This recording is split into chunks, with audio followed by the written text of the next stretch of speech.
Selamat berjumpa kembali Bapak Ibu, Saudara-saudari, umat beriman terkasih dalam Tuhan, salam sehat berlimpah berkat. Hari Rabu tanggal 8 Januari 2025, saya Romagus CSSR mengajak saudara-saudari merenungkan kutipan Injil Markus bab 6 ayat 45 sampai 52.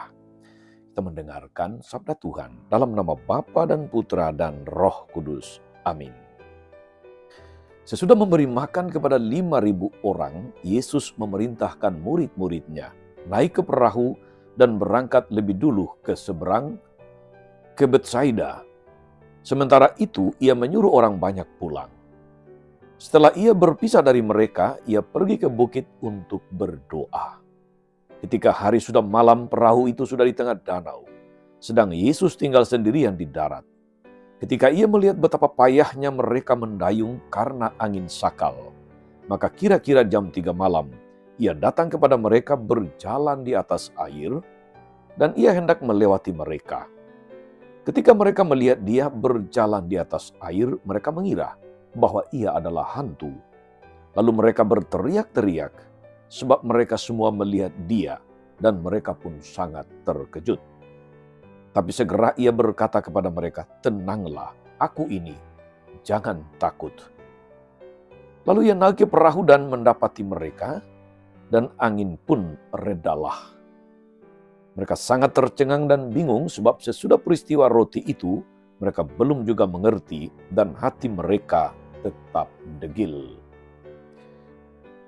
Demikianlah sabda Tuhan. Bapak, Ibu, Saudara-saudari, umat beriman terkasih dalam Tuhan. Ada satu kata atau ungkapan dalam bahasa Latin, salvanos. Salvanos. Salvanos berarti selamatkanlah kami. Ungkapan ini, saudara-saudari, adalah harapan para murid ketika mereka merasakan betapa payahnya mereka mendayung, sebagaimana dikisahkan dalam kutipan Injil hari ini. Payah sendiri dari sebuah kata kerja yang artinya menyiksa atau menyusahkan. Ini melukiskan kesulitan para murid ketika mereka harus mendayung melawan angin. Maka 3 ajakan penyelamatannya menanggapi harapan para murid salvanos dari Yesus adalah, tenanglah, aku ini, jangan takut. Dalam satu kalimat ada 3 kata yang sungguh menenangkan. Tenanglah, aku ini, jangan takut. Yang pertama, saudara-saudari, tenanglah. Ajakan ini mengandung juga pengertian berani untuk mengambil jarak. Tidak larut, tidak hanyut dalam masalah hidup.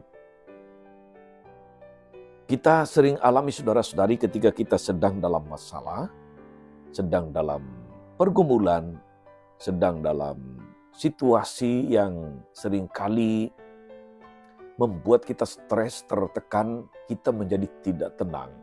Kita menjadi sulit untuk berpikir rasional. Kita menjadi sulit untuk berpikir fokus. Maka kata tenanglah merupakan ajakan untuk diam, untuk membiarkan masalah itu ada di depan kita, kemudian dengan tenang kita bisa mengambil langkah. Jadi kata ini sungguh menenangkan dari Yesus, tenanglah. Murid-murid yang sedang ketakutan karena badai, mereka harus mengayuh perahu melawan angin. Ketika mereka berjumpa Yesus yang mengatakan tenanglah, mereka menjadi lebih punya harapan. Mereka menjadi sedikit dikurangi rasa takutnya, rasa cemasnya atas badai yang sedang berlangsung. Kata yang kedua, aku ini. Tenanglah, aku ini. Yesus meyakinkan para murid bahwa kehadirannya sungguh nyata. Dia datang kepada mereka ya dengan berjalan di atas air. Mulanya mereka menganggap dia hantu, maka Yesus harus menenangkan mereka dengan mengatakan, aku ini. Aku ini. Dia sungguh nyata hadir dalam situasi mereka yang darurat, yang sedang dalam bahaya, sedang dalam ancaman. Penegasan dan peneguhan dari Yesus bahwa Dialah yang hadir sungguh membawa ketenangan bagi mereka. Dan kata yang ketiga, saudara-saudari, adalah jangan takut. Tenanglah, aku ini, jangan takut. Yesus menawarkan sebuah keberanian iman. Pastinya, saudara-saudari, tanpa satu kata pun dari Yesus, angin pun reda. Di lain segi, ironis bahwa para murid yang sudah mengalami mujizat perbanyakan 5 roti 2 ikan dan memberi makan 5.000 orang, belum juga mengenal Yesus dengan baik. Mereka belum menyadari bahwa Yesus adalah Tuhan. Mereka justru menganggapnya hantu. Pikiran mereka masih buta, belum terbuka. Bisa jadi ini juga terjadi pada kita, saudara-saudari. Meski kita menyebut diri anak-anak Tuhan, meski kita terlibat aktif dalam macam-macam pelayanan di bidang rohani, terlibat dalam kelompok-kelompok kategorial di gereja, tapi kita belum mengenal Yesus dengan baik. Ini bisa diuji dengan sikap kita ketika atau tatkala kita menghadapi masalah. Sudahkah kita menunjukkan ketergantungan pada Dia? Ataukah seperti para murid, kita menjadi cemas, penuh ketakutan, pikiran blank, dan sebagainya?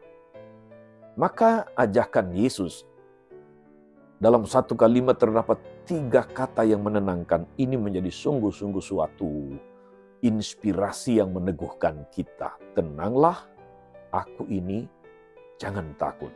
Kalau kita beriman, kita punya iman yang besar, pastilah kita menghadapi macam-macam masalah, macam-macam pergumulan dengan 3 kata ini. Tenanglah, aku ini, jangan takut. Semoga saudara-saudari kita diteguhkan untuk boleh menangkap inspirasi dari firman Tuhan ini tatkala kita menghadapi macam-macam masalah, macam-macam pergumulan, macam-macam konflik, macam-macam situasi yang kadang-kadang membuat kita blank, membuat kita kadang-kadang tidak tahu jalan keluar. Ungkapan atau kata-kata Yesus 3 kata dalam satu kalimat ini sungguh merupakan suatu ajakan yang menenangkan tapi juga menyelamatkan. Selamat beraktivitas saudara-saudari. Tuhan Yesus memberkati kita semua. Amin. Tuhan Yesus Kristus, kami bersyukur karena Engkau tidak pernah membiarkan kami berjalan sendiri. Dalam suka dan duka, dalam untung dan malang, dalam sakit maupun sehat. Engkau datang kepada kami dengan menyampaikan sabda yang menenangkan, sabda yang menyelamatkan. Tenanglah, aku ini, jangan takut. Semoga kami terus tinggal dalam sembah sujud kepadamu. Bantulah kami untuk terus berani berjuang dan mempercayakan seluruh perjalanan hidup kami di dalam penyertaan-Mu yang luar biasa. Sebab Engkaulah Tuhan dan pengantara kami sepanjang segala masa. Amin. Saudara-saudari sekalian, berkat Allah turun atas saudara-saudari, atas mereka yang kita doakan. Atau kita janjikan doa teristimewa untuk anak Harvey yang sedang menjalani masa pemulihan setelah operasi yang ketiga. Segala rencana, karya, dan pelayanan hari ini, Bapa dan Putra dan Roh Kudus. Amin. Tetap sehat, teruslah menjadi berkat. Jangan lupa like, subscribe, nyalakan lonceng notifikasinya. Salam 52, Tuhan memberkati.